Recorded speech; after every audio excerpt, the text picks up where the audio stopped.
Good morning, Steve. Good morning, Sharon. How are you? I'm great. We had a big weekend again. We had the BAFTA awards and a few others. Tell us what's going on in the Oscar race.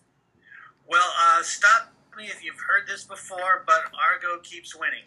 Amazing. It won Saturday night at the Scripter Awards over Lincoln and Silver Linings Playbook. It won again on Sunday in London. It's kind of looking unstoppable at this point. Well, what is your thought about what is happening? I mean, what is the reason that people seem to be loving Argo so much in a year with what everybody says are really great movies? Yeah, I don't know if there's a bandwagon effect that's coming into play now that people love a winner. If it's that Ben Affleck can charm his way through any room in any town, and he has worked tirelessly. It's just a very likable movie, and that's what people are going for. Now, so did we have any surprises this weekend? I mean, there was in the acting category at the BAFTAs. There seemed to be.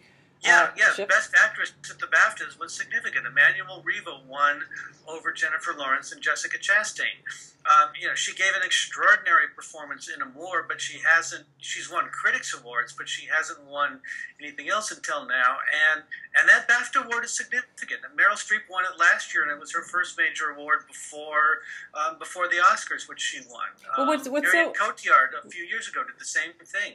So it's quite possible that we're seeing sort of the person who has campaigned the least sweeping in here at the last minute. Well, that's what I was going to say. I mean, what's so amazing about that is that it's really purely on the strength of that performance, because Emmanuelle Riva is 85 years old, as everybody knows. She's not campaigned at all. I got to interview her. She's not done that many interviews, and I got to interview her last week, and she talked about how much she was dreading getting on a plane to come to Los Angeles, which amazingly will be the first time she ever comes to Los Angeles in her life.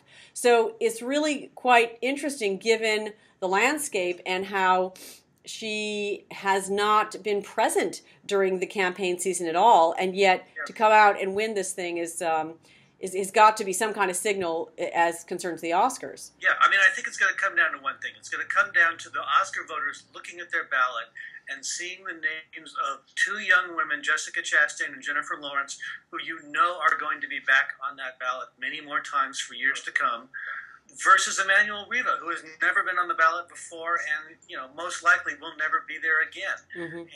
And it's going to be kind of irresistible for some voters to recognize Emmanuelle Riva at this stage in her life, I think. That's really interesting. So I just want to have, if I may, I know we're going into the last 10 days of voting. The ballots were mailed on Friday, and they're in the Oscar voters' hands. So considering Ben Affleck looks like he's a lock, I'm just going to ask him to please write a speech. Because the speech was kind of like all over the place. Daniel Day-Lewis gave a really beautiful, funny, and touching speech at the BAFTAs.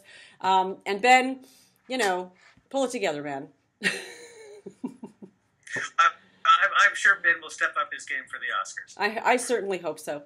Okay. Anyway, it's been fun. We got the Writers Guild coming this weekend. We'll check in again with you, Steve, next week. Okay. Talk to you then. Thanks. Bye.